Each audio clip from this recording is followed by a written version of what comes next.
মানে আজকে এবং গতকালকেও বেশ আলোচিত হয়েছে, সেটা হচ্ছে পার্বত্য চট্টগ্রাম বিষয়ক মন্ত্রী দীপেন দেওয়ান হঠাৎ পদত্যাগ করেছেন।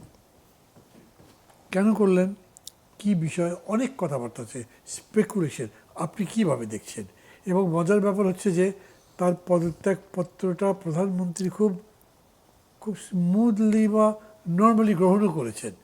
এটা নিয়ে যে একটা পারসিউ করা বা কিছু করা, সেটাও বুঝতে পারিনি আমরা। কি হলো এটা? এটা প্রথমত মানে জনপরিসরে এটার বার্তাটা ভালো যায়নি, এটা আমি খুব নির্দ্বিধায় আমার বলা উচিত। মাত্র 3 মাসের ব্যবধানে আমি মনে করতে পারছি না যে বিগত কোনো সরকারের কোনো ক্যাবিনেটের কোনো পূর্ণাঙ্গ মন্ত্রী এত স্বল্প সময়ের ব্যবধানে কেউ পদত্যাগ করেছেন। আমি কিন্তু এই মুহূর্তে আমার পক্ষে মনে করা সম্ভব হচ্ছে না। হানিমুনি তো শেষ হয়নি। হানিমুনি শেষ হয়নি, যদি আমি 3 মাস গেছে, যদি আমি আরও 3 মাস তাদেরকে যদি দেই। এক, দুই হচ্ছে যে সরকারের যাত্রায় তারা করেছেন, তারা একটা রেইনবো নেশন তারা গড়ে তুলবেন, তারা একটা রেইনবো রেশন করবেন, একটা বহুত্ববাদী একটা সমাজের জায়গায় যাবেন। যত শেড আছে, ধর্ম, বর্ণ, আমার পাহাড়, সমতল, আমার নানা অংশের বিশ্বাসী, নানা সংস্কৃতি, ধর্মবিশ্বাসী, নানা ধরনের রাজনীতির সবাইকে নিয়ে তারা একটা রেইনবো নেশন করবেন। রেইনবো নেশন তো নিশ্চয়ই তাহলে একটা রেইনবো গভর্নমেন্ট হবে। রেইনবো গভর্নমেন্ট তো একটা রেইনবো নেশনকে তারা লিড করবেন, how it can be developed gradually. গভর্নমেন্টটা মনোনীতও হতে পারে, হয়ে তারা রেইনবো একটা দেশে লিড করতে পারেন হয়তো। না না না, আমি নিশ্চয়ই মনে করি, বললাম যে এই দীপেন দাওয়ানের এটা ছিল ওই, আমি কথাটা এই জন্য বললাম যে রেইনবো নেশন গড়ে তুলবার তিনি যে পার্বত্য জেলা বা বিশেষ করে রাঙ্গামাটি থেকে যিনি এবার সর্বোচ্চ ভোটে যিনি এবার নির্বাচিত হয়েছেন, 1,70,000 ভোটের বেশি ব্যবধানে তিনি এবার জয়লাভ করেছেন।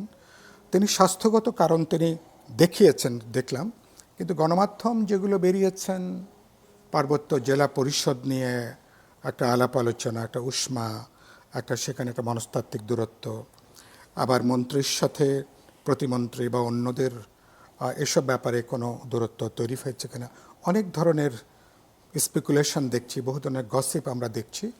কিন্তু আবার দেখলাম যে যেদিনই করলেন রাষ্ট্রপতি, ওদিনই তিনি আবার পদত্যাগপত্র গ্রহণও করলেন। তো সামগ্রিকভাবে আমার কাছে বার্তাটা ভালো যায়নি, এটা একটা।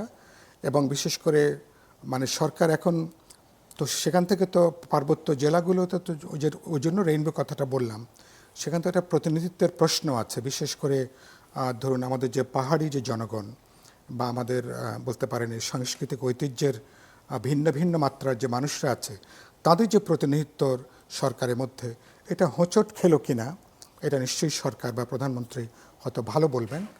আর গুরুত্বপূর্ণ হচ্ছে যে এখন তো এটা আরও দেখলাম, আরও কী খবর টবর দেখছি, আরও দু একজন সম্পর্কে জানি না তারাও কি পদত্যাগ করবেন নাকি যাবেন টাবেন, এগুলো সবগুলোই হয়তো বা গসিপ হতেও পারে।